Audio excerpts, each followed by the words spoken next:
Karibu tena kwenye mwendelezo wa taarifa zetu, wapenzi watazamaji, katika hichi kituo chako pendwa cha Tanzania News Today, nami mtangazaji wako Bwana Ezra. Mtazamaji wangu, unajua kuna kitu ambacho Samia na utawala wake ambao hauna ridhaa ya wananchi hawakijui. Wananchi ndio wenye mamlaka na wala sio polisi na wala sio vyombo vya dola na wala sio serikali. Wananchi wakiamua kusimamisha nchi wanaweza. Kwa hivyo hata serikali ijaribu kutisha wananchi kivipi, wananchi wakishaamua hakuna yule ambaye atakayefuta yale ambayo wananchi wamepanga, isipokuwa wananchi peke yake, na wala sio polisi na wala sio serikali. Sasa taarifa ambazo zinafika kwenye meza yetu ya habari zinanieleza kwamba usafiri utatatizwa kote nchini Tanzania, taifa letu, siku ya Sabasaba,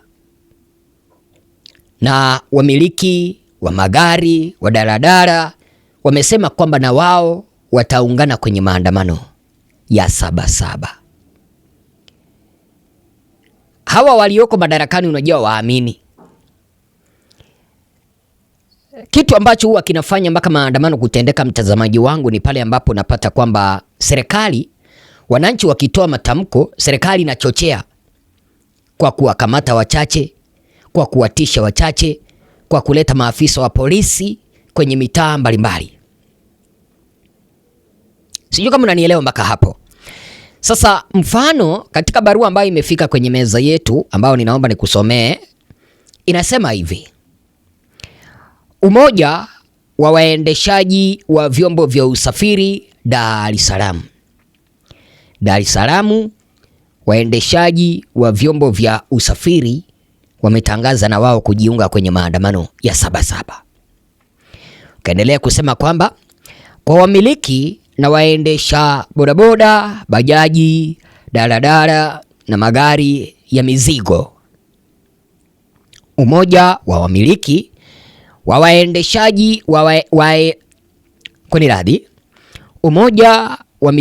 umoja wa wamiliki na waendeshaji wa vyombo vya moto nchini unawaarifu wananchi wote, hususan wamiliki na waendeshaji wa bodaboda, bajaji, daladala na magari ya mizigo kuwa kesho tarehe 7 Julai mwaka 2026 kutakuwa na maandamano yanayolenga kuwasilisha madai mbalimbali yanayohusu maslahi ya wananchi.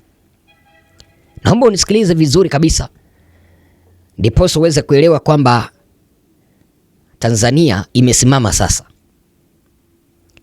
Wananchi wakisema wamesema, na wala sio serikali ndiyo uamua kila ambacho kitafanyika.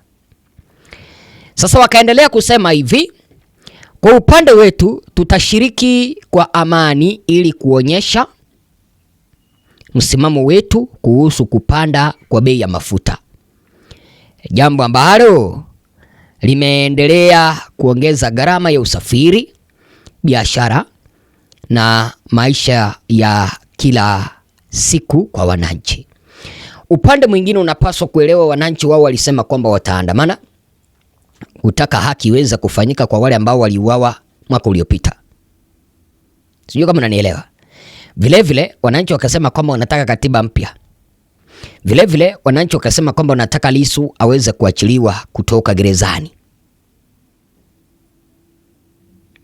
Vile vile wananchi wakasema kwamba wanataka mifumo ya uchaguzi iweze kurekebishwa.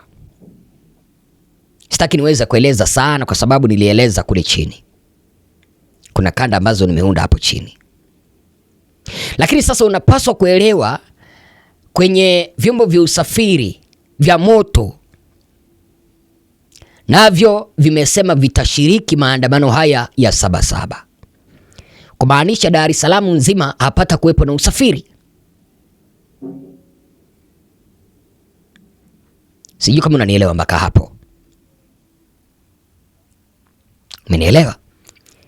Kwa sababu na wao wamesema hivi, watajiunga kwenye maandamano kulalamikia bei ya mafuta ambayo inazidi kupanda, jambo ambalo limeendelea kuongeza gharama ya usafiri. Mafuta yakipanda, unajua gharama ya usafiri inapanda. Mafuta yakipanda, mtazamaji wangu, hata bei za bidhaa muhimu, gharama ya maisha inapanda, kwa sababu mafuta ndio kila kitu. Kwa hivyo wakaendelea kusema kwenye haya ya tatu hivi, tunatoa wito kwa wamiliki na waendeshaji wote kuungana nasi kwa mshikamano na kushiriki kwa njia za amani na kwa kuzingatia sheria. Tunaamini kuwa sauti ya wananchi inapoungana inaweza kuleta mabadiliko chanya na kushawishi mamlaka kusikiliza na kutafuta suluhisho la kudumu kuhusu bei ya mafuta. Unaona, hawa waendesha magari, bodaboda, bajaji, daladala na wamiliki wa vyombo hivi vya usafiri, na wao wanaamini kwamba wananchi wote wakiungana, naomba usikilize hapo, uwe makini. Wananchi wote wakiungana na wawasilishe jambo lao na kulazimisha serikali iweze kutekeleza jambo lao, linaweza likafanyika bila ya kupingwa.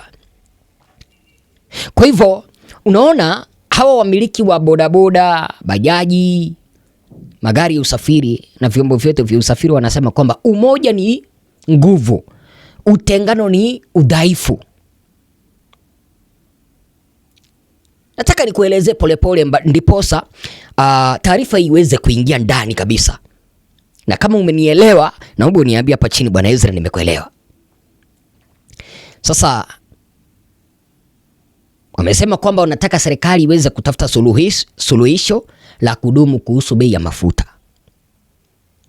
Sasa wakaeleza kwamba tunasisitiza kuwa lengo letu ni kuona hatua madhubuti zikichukuliwa ili kupunguza mzigo unaowakabili wananchi na sekta ya usafiri. Maelekezo ya msingi kwa madereva wote. Kwanza kabisa unapaswa kujua kwamba wamesema kwamba lengo lao ni kuona hatua madhubuti zikichukuliwa na utawala huu wa Samia ili kupunguza mzigo unaowakabili wananchi na sekta ya usafirishaji. Sasa wametoa kitu ambacho kinaitwa maelekezo kuhusu maandamano kwa madereva.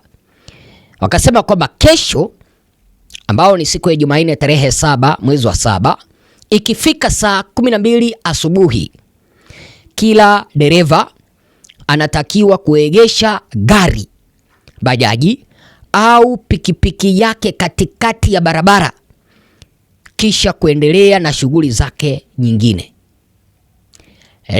Lengo ni kuhakikisha shughuli zote zinasimama hadi pale madai yetu ya msingi yatakaposikilizwa na kupatiwa ufumbuzi. Umoja ni nguvu, mshikamano ni ushindi. Imetolewa na umoja wa wamiliki wa waendeshaji wa vyombo vya moto nchini. Unaona, wanasema hivi, wametoa maelekeo kwamba 7 ikifika, magari yote usafiri yaegeshwe katikati ya barabara. Si tuko na njia mbili kwa barabara, ziwekwe katikati ya barabara hivi. Si unaona njia inaenda hivi? Acha niweke hichi kando. Si unaona njia ya barabara inaenda hivi kwa gari na ingine inakuja hivi.